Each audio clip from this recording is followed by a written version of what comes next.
Hello and welcome to Coming Home Network Presents, where we have conversations about the kinds of things people ask questions about and wonder about when they are exploring the Catholic faith and wondering if they should become a part of it. I'm Matt Swaim, Director of Outreach here at the Coming Home Network. You can find us at CHNetwork.org for all kinds of great stories, including the testimonies of both of the women who are going to be on today's show, Sonja Corbitt and Annie Bullock, talking about the role of women in the Catholic Church. You can also join our online community where you can connect with others just like yourself who have these questions. That's community.chnetwork.org. We have multiple weekly online meetings as well as our own closed social network for you to ask those questions. And of course, this is all made possible through the generous support of our partners in mission. You can join them at chnetwork.org/compass. Annie, Sonja, welcome. How are you? Thank you very much. Very good. Thank you. Doing well, thank you. So we won't bore everybody with the entire narrative of both of your stories. Actually, it won't be boring at all because both of you have wild backstories, and you told your testimonies on the journey home. I'll put the links to those stories in the show notes here. But I wanted to invite the two of you on together for a couple of reasons. One is that you both come from Baptist backgrounds. Two, you both came from backgrounds that are in the sort of realm of Baptist stuff, but also happen to be women, right? And there's some like different ways of looking at that over there, but also because I think it'd just be fun to hear the two of you bounce off of one another. So let's start with the opening question. So I'll start with you, Annie. What kind of church world did you grow up in, and what did you believe that you were allowed to do as a woman in it? So the earliest church that I remember going to, my grandfather was a pastor, and it was a tiny little, probably 20, 25 people. He wasn't paid. He had a full-time job, and he just had this little church that was made out of cinder blocks. And so I remember being there, and then he retired when I was little because he had Parkinson's disease. So we went to another church that was slightly bigger, maybe 75 people, and had a pastor there. And that's where I grew up until I was a teenager. And then we started to go to a church that had a bigger youth group. So, and that was a little bit of a shift. When I was a little girl, what I understood I was allowed to do was sing as part of the choir, because my mom did that. Be the pastor's wife, because my grandma did that. And be what we always called an old lady missionary, somebody who never got married and went out. I was like really into Lottie Moon. For a long time, that was like, I really thought that was my path, was that I wasn't going to get married and I was going to go be a missionary somewhere, because genuinely, that was the only option that I knew of for full-time ministry, was that. We were also, I guess, allowed to like take care of kids. My grandma often had just inherited the responsibility of a children's ministry. And I was convinced that I didn't want to have children and I didn't really want anything to do with children. So yeah, God has a definite sense of humor in your case. But yeah, that's so true, because all I do now is work with children. But anyway, so, yeah. Before we get into where you really ran into some conflict, let's get Sonja caught up to speed about your impressions of, what you could do as a girl growing up in your Baptist world. So basically it was the same. I mean, we just really were very limited in what we could even consider. Definitely we weren't allowed to preach, which meant teach, co-ed at all. So we were limited then to children's ministries. We could sing in the choir. Some women I saw, a few later on especially, could lead the choir. But otherwise, that was pretty much it. I mean, you could be a pastor's wife, you could be a missionary, but even then, if you were going to be a missionary in our specific denomination, you had to be with your husband. There wasn't an option to do it out on your own or anything like that, even as a youth, really. So we were pretty limited in much the same ways. All right, so that's how it played out in like the abstract, but I want to get into the concrete because both of you had situations where you overstepped your boundaries either on purpose or accidentally. So Annie, tell us about how you found out that you were stepping into territory you weren't supposed to be stepping into when you were in, I guess it was youth group, right? Yeah, it was youth group. So we started going to a different church that was that had a bigger youth group, and it was non-denominational, sort of on the fundamentalist end. That was a church where the women's ministry was called the Titus II ministry, which is about women being, silent and learning at home from the other women. And so it was very restrictive. They actually had open conversations about whether it was even good for a woman to sing in front of the congregation. So it was like, in certain ways, more restrictive than the church they came from. But they had a huge youth group, like 450 kids. And I don't come from a big place. So that was just like, it was the thing. And we had like small groups. And my small group, I just didn't like it. It was girls. It was led by these two women who were probably 19 or 20. They were nice. It just didn't have a lot of depth. And I heard a rumor that there was a group, it was a special group that was learning Greek. And I was like, oh, I want to do that. Like, I want to learn more about the Bible. I want to go deeper. I've read the whole Bible. I've read my grandpa's commentaries. I'm really into this. I was always very intellectual. And I was like, I'm going to learn great. This is going to be great. I'm just going to go. And I'm going to tell my youth pastor, hey, I just don't feel like I'm getting a lot out of my small group and it's not that deep. And I want to be in the group that learns Greek. And I put on a cute outfit and I was like ready to go do this. And I took my friend with me and she was waiting for me. And I went up the stairs because he, kind of preached from this stage and he didn't know who I was. I introduced myself and I told him my whole story. And as I was talking, I could see his demeanor. I could see him getting offended and kind of angry. And he sort of stopped and looked at me and was like, I think you need to stay in the group that you're in. And I was like, oh, like, is there something I need to do? Like, what's the entry requirement? And he was like, I think you don't know as much about the Bible as you think you do. And I'm hearing a lot of pride in what you're saying. And and besides that, this wouldn't be for you anyway, because the only people who need to learn Greek are young men who are going to be pastors. And you're never going to need it. And you're never going to be a pastor. So it just wouldn't even be appropriate for you to learn. And I didn't expect it at all. I was so stunned. And I walked back to my friend and I remember sitting on the floor with her in the back and I was crying. And she was like, well, because you always try to make it make sense in your head. Maybe that was kind of an arrogant way to go about it. Maybe it was. And I remember looking at her and I was like, can we be serious for a second? It's because I'm a girl.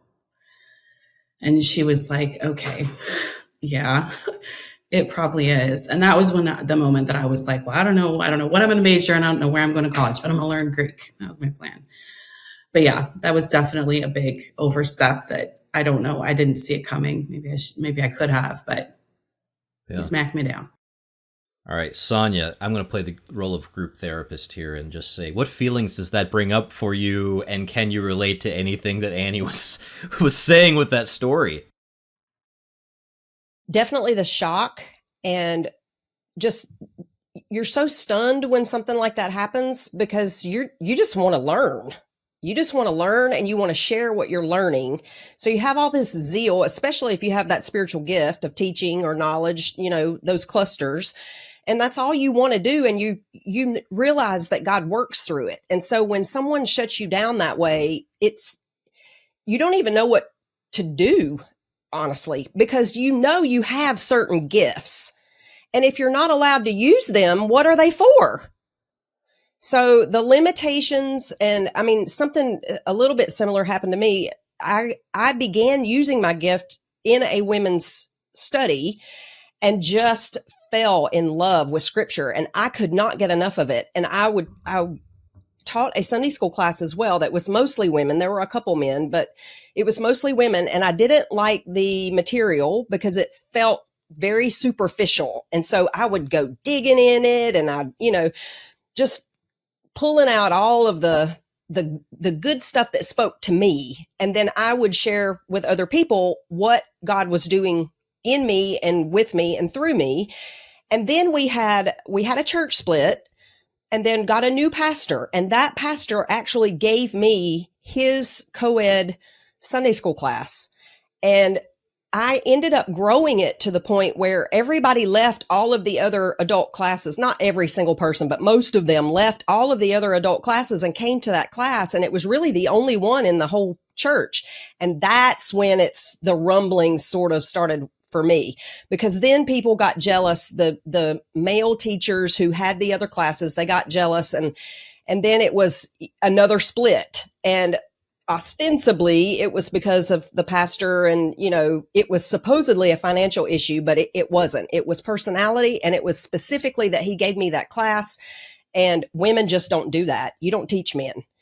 And that was the first really big eye-opening thing for me. And then when we left that church, because of the pattern of splitting, we left that church and basically went to hide in a very large church about 45 minutes away. And I didn't have a whole lot of place to use my gifts at all there, which kind of created a little bit of a crisis of belief for me that I had to work through.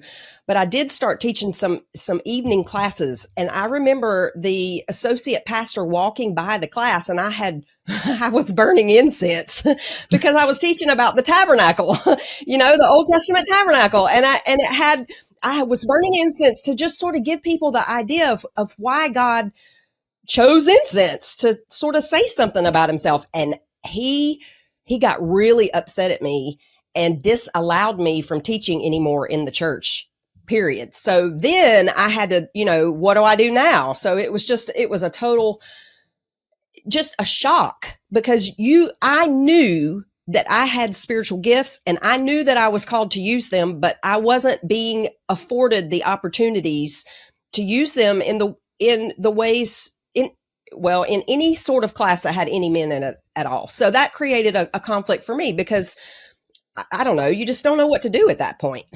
And you hadn't been around Baptist church properties in Tennessee enough to know that you shouldn't be smoking anything at all, anywhere on the property.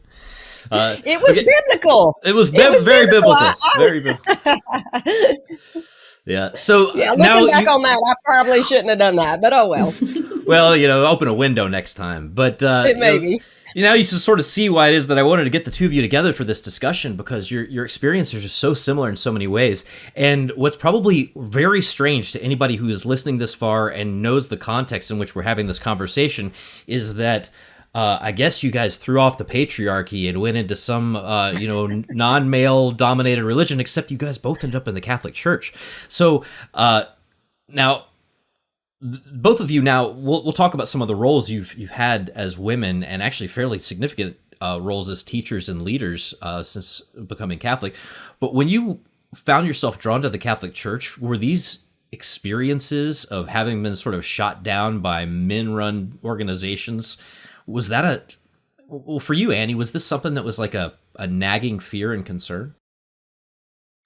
A fear that I had about the Catholic Church? Weirdly, no, because I really resonate with the idea of there being a crisis of faith there, because I did know that I had these gifts, and I was like, okay, Jesus, like, what's the reason? What's it for? Why would you make me like this? And then make it so that I can't do anything with it. And it kind of created this sense within myself of just real resentment. Like, I really resisted. I never would have led a women's class. I was like, no, it's all or nothing. Like, I either get to do this or I don't. Honestly, I would say there was some internalized misogyny there. And so it's why I avoided doing things with children, which I've ended up in youth ministry. So that doesn't make a ton of sense. But it was a crisis in that sense. And when I was studying Greek in college, and I went to an evangelical college. So there were 3 women in the class. Most of them weren't super happy about us being there. One of them was on a path to become a Bible translator. One of them was sort of an unrepentant feminist who wanted to get a PhD. And then there was me. And I didn't know why I was there, but we had to do things like preach. He didn't call it a sermon. He would call it a hortatory exhortation, or it was just kind of this weird phrasing so that women could do it too. And all I wanted to talk about was Mary. I was really into that. I was like, wow, the idea that there was a faith community where she played this huge central role was fascinating to me. And I did have the old lady missionaries, and I really was into Lottie Moon, but it was the idea, she was sort of niche. We were really into her. She was this missionary in China, and it was this interesting story. but I knew she wasn't central to anything. Whereas with the Catholic Church, like Mary's huge. It's a big, big deal. And the idea, so I always felt very alienated in a way from the language of you need to be Christ-like. You need to be Christ-like. I'm like, okay, what does that look like on a woman?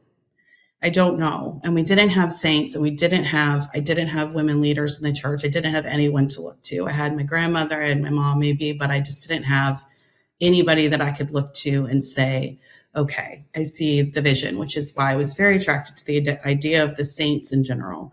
And then Mary at the center. So we had to do this translation project. We had to do a certain number of verses and translate them and do some exegesis with them. And I did the whole birth narrative in Luke because there was so much of Mary in it. For me, I think there was a comfort in there not being women priests. I think that would have been uncomfortable to me, too foreign. That would have been like, okay, like what else are we changing? And I think so. I think I felt a little bit of confidence from that. And then, but also could see even from the outside that it was very different. And I had no idea the kind of roles that women play in the Catholic Church. I just felt like there was something different in their orientation because they could find and were so upfront about talking about here's a holy person who is also a woman. Yeah. How about you, Sonja? Well, I have to say that it was the mystics that led me into the church, reading them. And so Teresa of Avila, Therese of Lisieux, Edith Stein, Carmelites, right? They led me through prayer to the door of the church. And when I recognized that they were doctors, Teresa, when I recognized they were doctors and what that meant, I thought, oh, okay. And when I did finally come in to full communion with the church, my pastor, knowing my background, made me the religious education director of our parish that very same year, which caused another whole crisis of faith. But one of the things that was so good about that was I have a father wound, and that was actually the wound that led me, the authority wound that led me all the way to the door of the church. And so when my pastor, a male in authority, who made me the religious education director, of course, that was mostly children, but I also, because of some things that happened at that time, there were some conflicts that required my bishop to step in and basically defend me and my family from an attack, we'll say, not like physical, but harassment and some things like that in the clergy. And he did.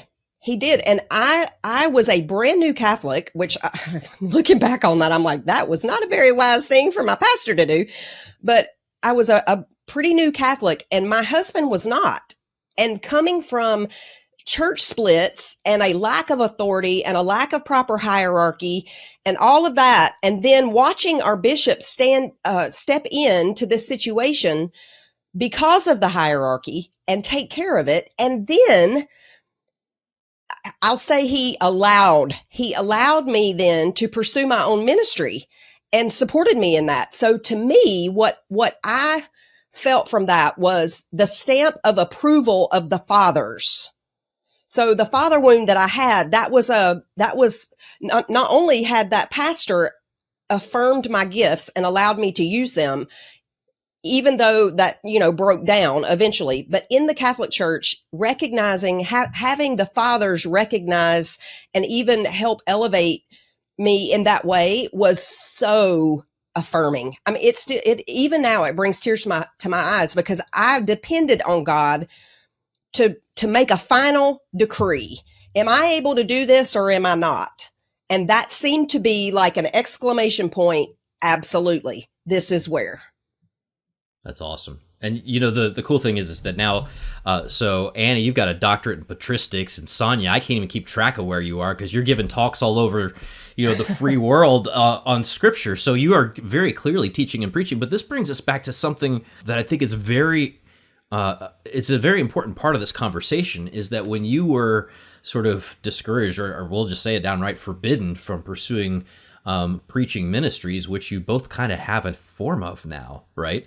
As you're preaching and teaching and like educating and giving talks and forming young people, the pastors that you had, that was the substance of the ministry in their churches, right? It was the same thing for me in my evangelical world. The substance of what it means to be a pastor is to preach and to teach.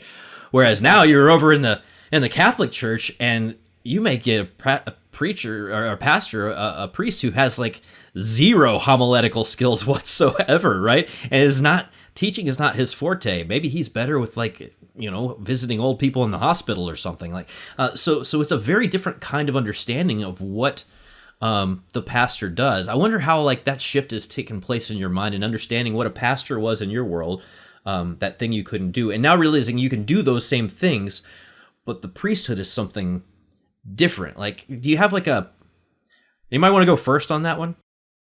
Go ahead, Annie.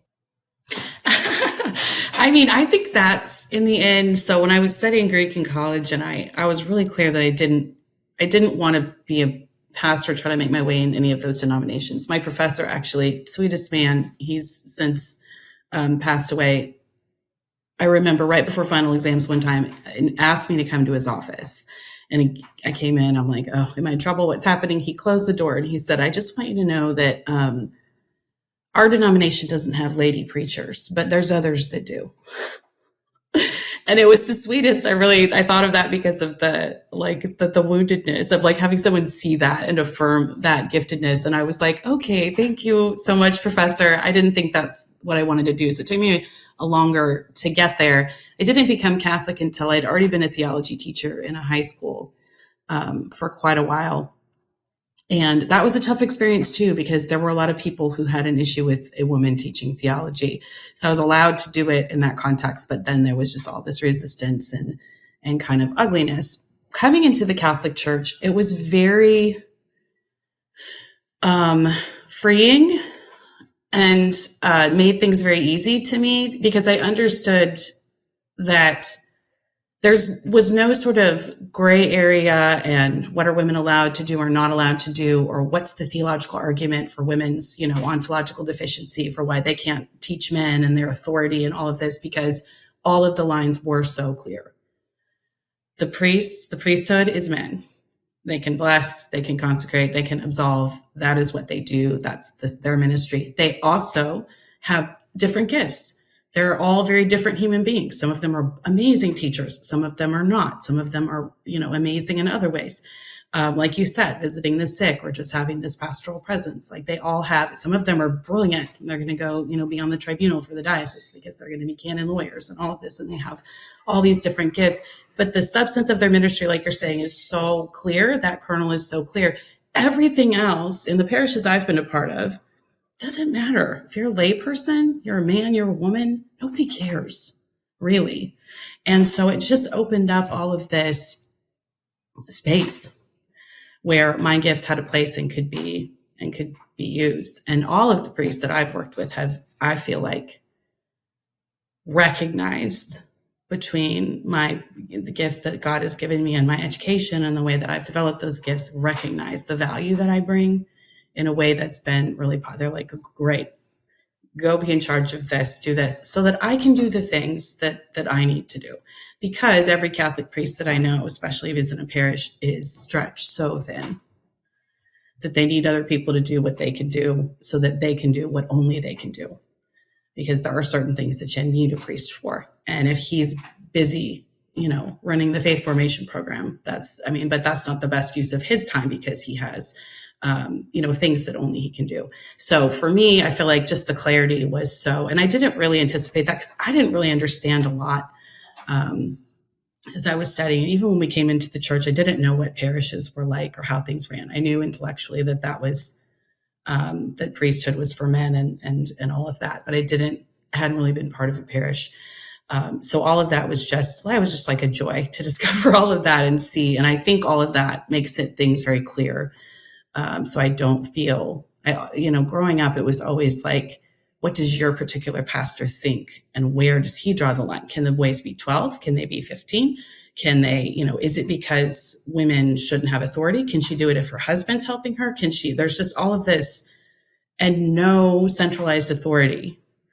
You just never know what you're going to get. It's going to be whatever this random guy who happens to be running this church thinks. And if you get a new pastor, it can all change. And, this faction of people can come and convince everybody of something different. And then the church can split and all of this because there's no, Sonja was saying, there's no authority. There's no centralization, that it just makes it really hard. I don't know if I answered your question, but that's what you did.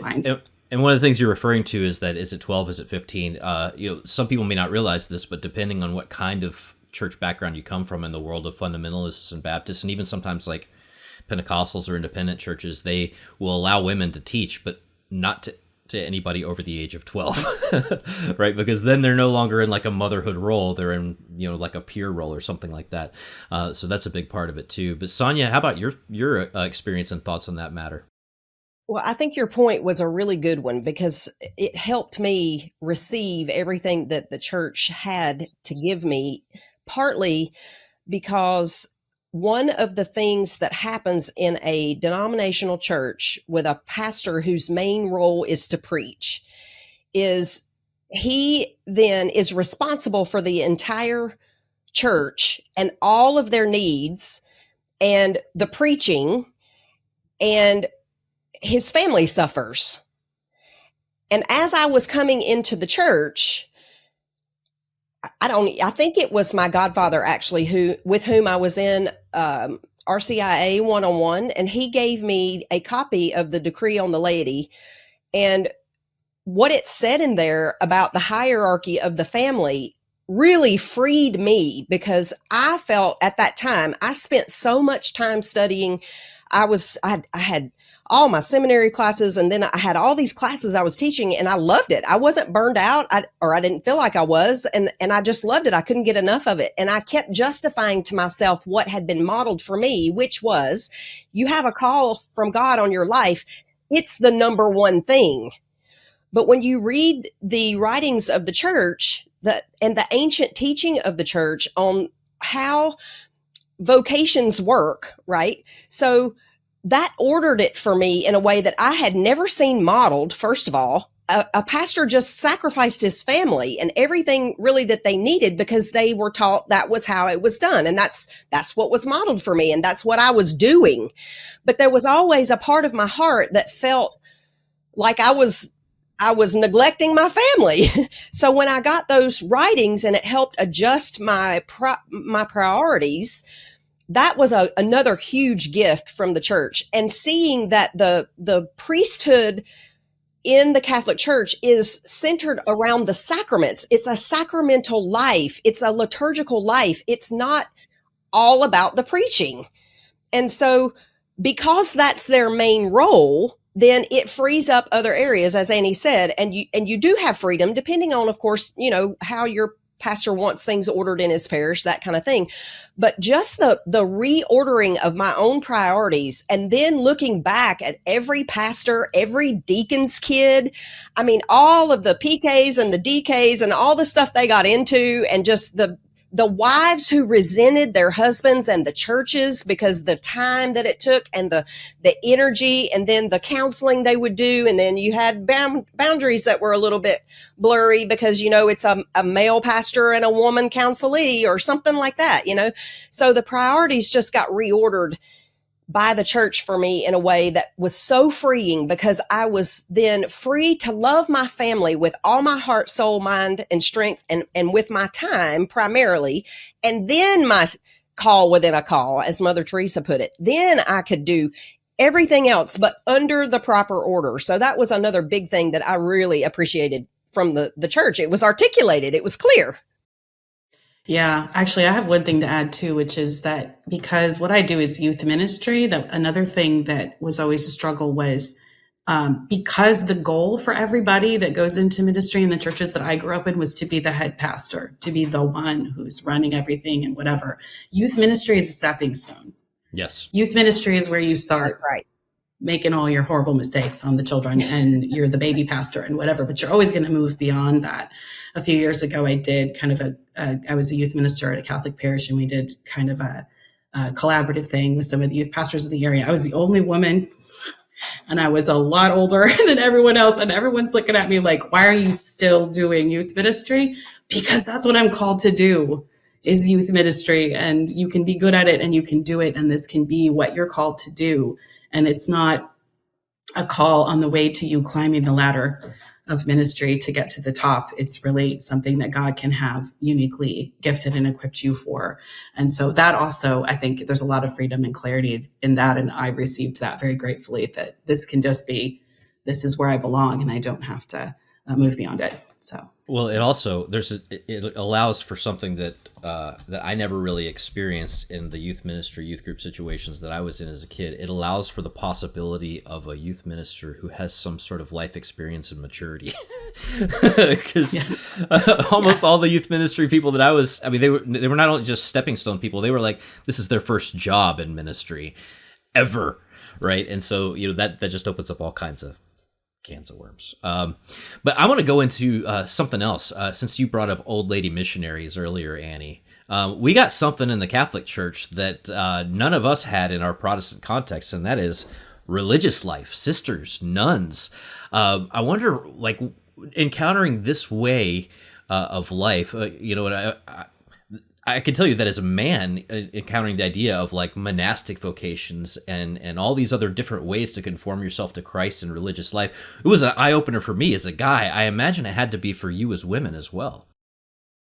Yeah, I mean, it's one of the things that when I started studying early Christianity, recognizing in that context where, not being married is not really an option. In ancient Rome, you're going to get married. I remember reading Perpetua and Felicity and their martyrdom story, and how radical it is that she's just telling her father, no, I'm going to do what I feel like is right and what God is calling me to do, not what you're telling me. And how countercultural and subversive really of Roman values that is. And just recognizing that just opening that option for a woman to have a life where she's not married is actually incredibly radical, and also a path of freedom where she doesn't have to pursue that, where, the things that we're talking about, where your priorities need to be ordered correctly.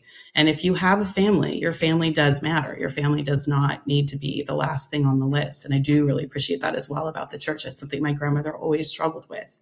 She felt like my grandfather was called to preach. She wasn't called to youth ministry or children's ministry or music or whatever. She was just, leave me alone. But it was like, if he's doing it, she has to do it. And then it receive all the scrutiny of the whole congregation and everything. So, for each individual person to have their own path, and then for women to have that as a possibility. The old lady missionary thing was like a little bit sad. Like, it was like you liked them and you honored them, but it was like, oh, bummer, she never found a man. It was like, it wasn't the way that religious life is like, this could just be your path. This could just be what you're called to. And the way that we can look at that and be like, that's amazing. We can honor that. I grew up around nuns. My father's mother actually was like a nurse's aide, and she worked in a convent. She took care of the elderly sisters.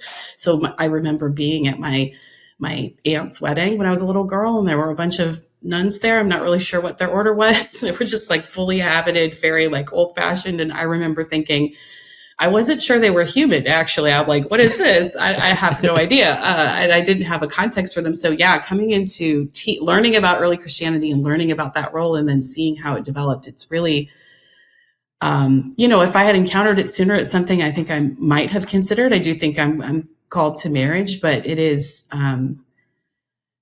it's radical. It's really quite something that the church continues to offer that. I actually I resented God a little bit when I came into the Catholic Church and realized that was an option, and it had been all along, and I just didn't know. I thought, why didn't you bring me to this to begin with? Why did we take this circuitous route to the Catholic Church? and I could have been a nun all along, it was, which is funny. That's hysterical. I mean, anybody that knows me know there's probably no way I could live in a community like that. So he probably chuckled a little bit, but I also remember, one of our family traditions every year was watching The Sound of Music. And I remember the year I came into the Catholic Church, it just hit me. I don't know why. I guess because, I had always been evangelical. We were watching that movie again and I just went, oh my gosh, they were Catholic.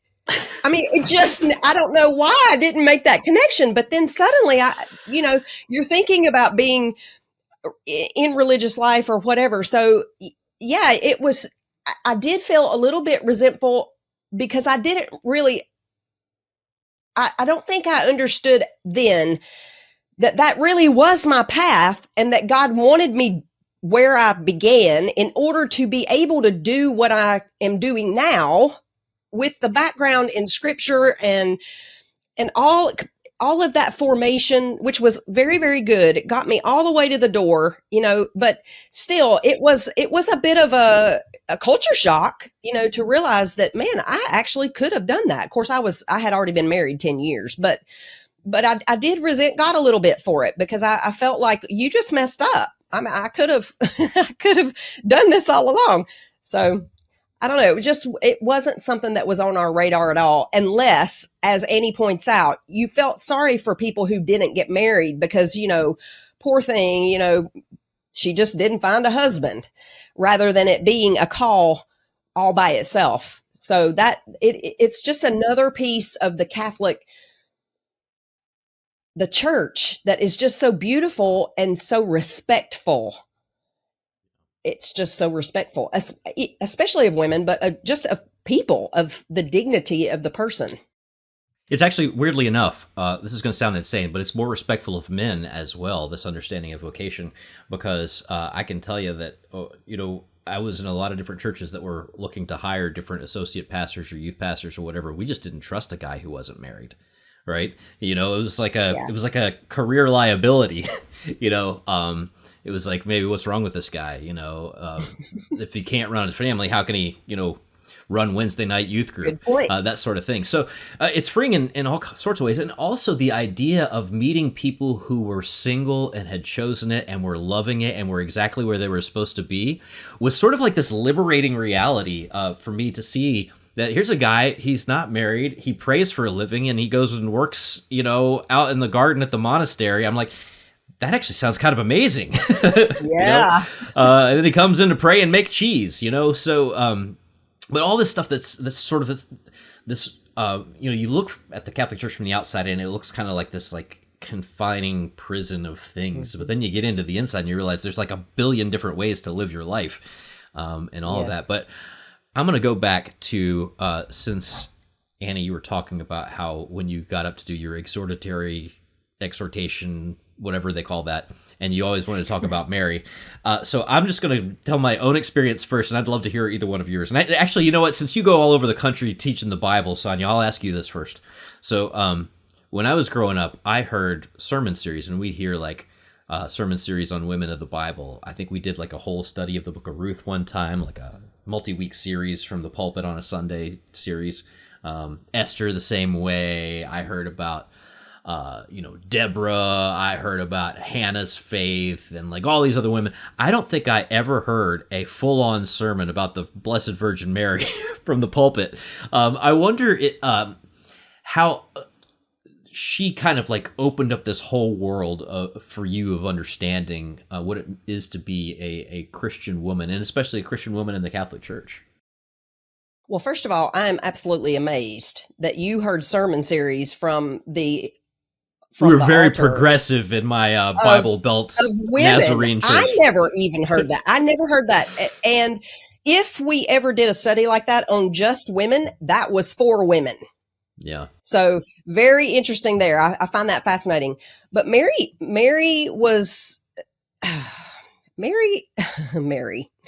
So she was not on my radar at all to begin with. And I think partly looking back on it, it was because I have a really good relationship with my own mother, and I just didn't feel like I needed one, I guess. But I went to confession at a penance service with my bishop, and my bishop looked at me after, I've said all my sins, and he looks at me and says, the measure of your Catholicism is the measure of your relationship to Mary. And I have a father wound, right? So him saying that, I'm like, that has nothing to do with what I'm in here for. And it was a little bit offensive because it sounded to me like a criticism that I had heard for some time, which was basically something like, she's just not Catholic enough. And so it bothered me, but it was one of those things, it is your bishop and he is a father. It stuck. And I didn't know what else to do except what my usual practice was, which was to go directly to God. So I went directly to her and I said, look, I really did say this and I'm not proud of it. I'm just telling people who might feel this way. I said to her directly, I think this is the weirdest thing. All this attention you get, it's weird.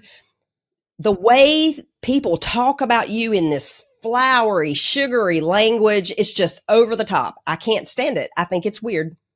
But clearly I'm missing something very important because my bishop has pointed it out. So what do you, Mary, want me, Sonja, to know about you?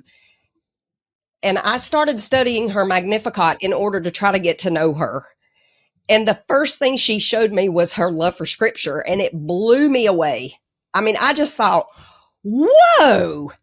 And it was a one-up. It felt like a one-up, like she was winking at me going, see, I love it more than you do. And it was just the cutest, sweetest thing, And you know how gentle she is and unobtrusive. She's not pushy. She just sort of led me to that understanding. And I was so respectful of the fact that, man, she received the word of God and incarnated it. What kind of model is that for faith and for hearing? So anyway, that was the first thing. And then the rest of the Magnificat basically showed me that Mary doesn't sing the Magnificat, and we don't pray the Magnificat at Vespers because, it's a nice little song. She is the Magnificat, capital M, and she's leading us to be Magnificat too, which just means to be everything God made you to be minus the sin. So getting to know her was halting. It was awkward. It was hard. It was very difficult, but she is so gentle and so deliberately motherly.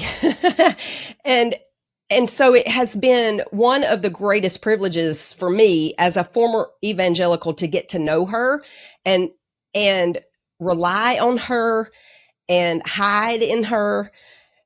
She has probably, besides the Eucharist, I would say she has been one of the greatest gifts of the church to me. That's awesome.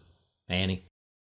I remember hearing about Mary at Christmas. That's when people would bring her up, and it would be like for the purpose of making sure that we understood that she was nothing special. That's right. And it really bothered me. That always really bothered me. Like I remember going to a Christmas Eve service one time where the pastor was like retelling the Christmas story from Joseph's perspective. And I was like, do we need a man to be in the center of this? Like, I feel like Joseph, this is a weird choice. Or there was another one where this woman stood up and talked about how she was greater than Mary because Mary may have had Jesus physically in her womb, but I have Jesus in my heart. And I thought, this is crazy. We will do anything but admit that having the word of God in your womb and being part of the incarnation was a big deal. Even before I was Catholic, I was just thought that was odd. And I think as I started to study early Christianity, I realized this idea, people would talk about Mary like she was a necessary evil or like just a shoot that the word passed through on its way into, and it's just terrible Christology, actually, because if Jesus is truly incarnate of his mother, and he is truly God, then yes, we must call her the mother of God. So getting into like the Christological controversies and me feeling like, yeah, there is some very bad understanding of Jesus behind this rejection of Mary. But I think pretty early on, someone had said to me that Mary is like the moon and she reflects the light of Jesus. She doesn't shine with her own light. And I just was like, okay, I don't know, but I think I was a little bit looking for a mother. So I was just like, I like this. Amazing. And have also come to think of the church as a mother in a way that I think has really been powerful for me. So yeah, that was one that I was immediately on board with. Although I would say like the Immaculate Conception was probably the last piece. That was one of the hardest things to, and I shared this before, but in the end, that was talking to a friend of mine about that. And he was like, listen, at a certain point, you just have to let the church tell you. That's exactly what happened to me on the very same issue. Yeah. Like, okay. Welcome to the club. Okay. Yeah.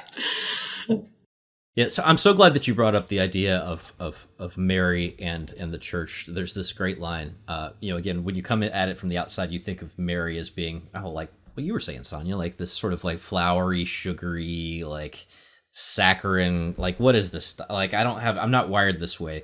When you get into the catechism says Mary is the eschatological icon of the church. I'm like, whoa.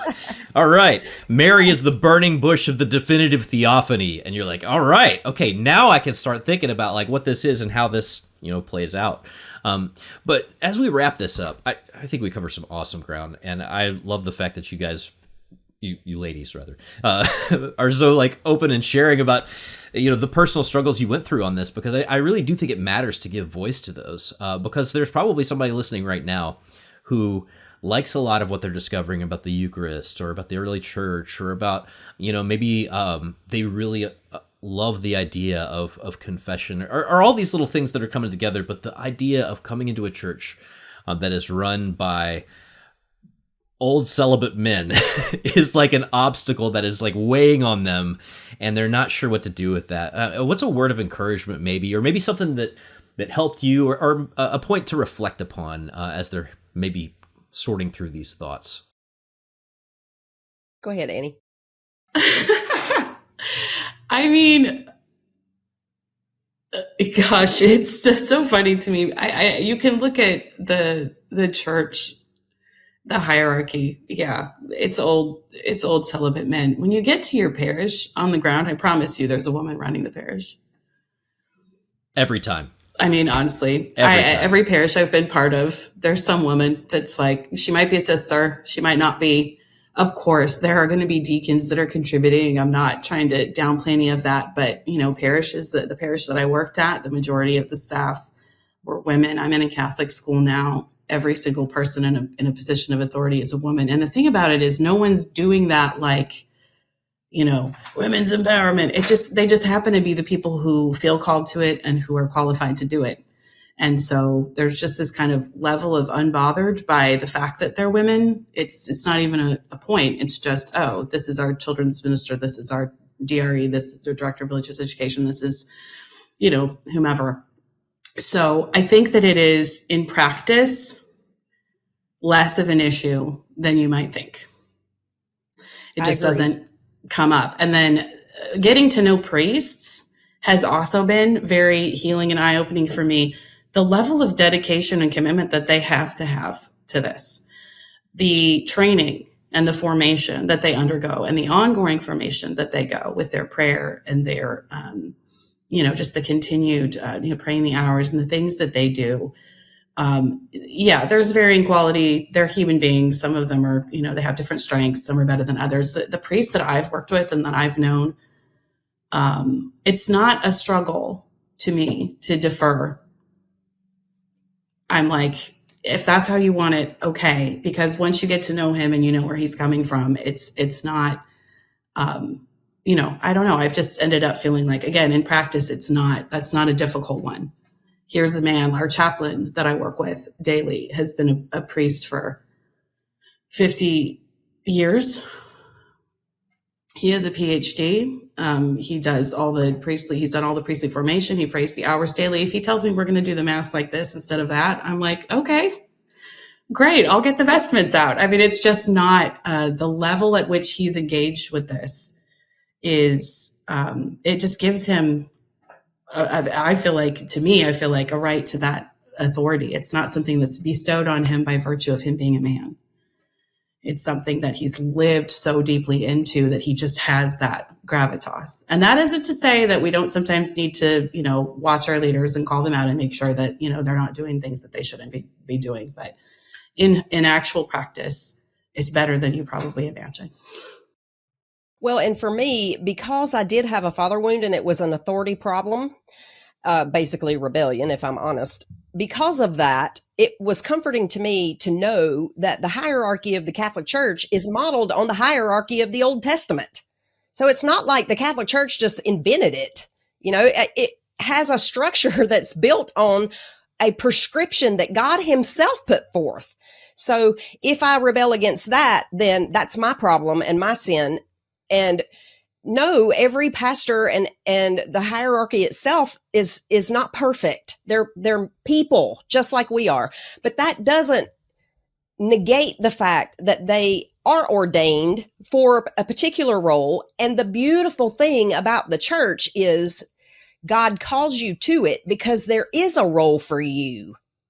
Female, male, married, not married, wherever, there is a role.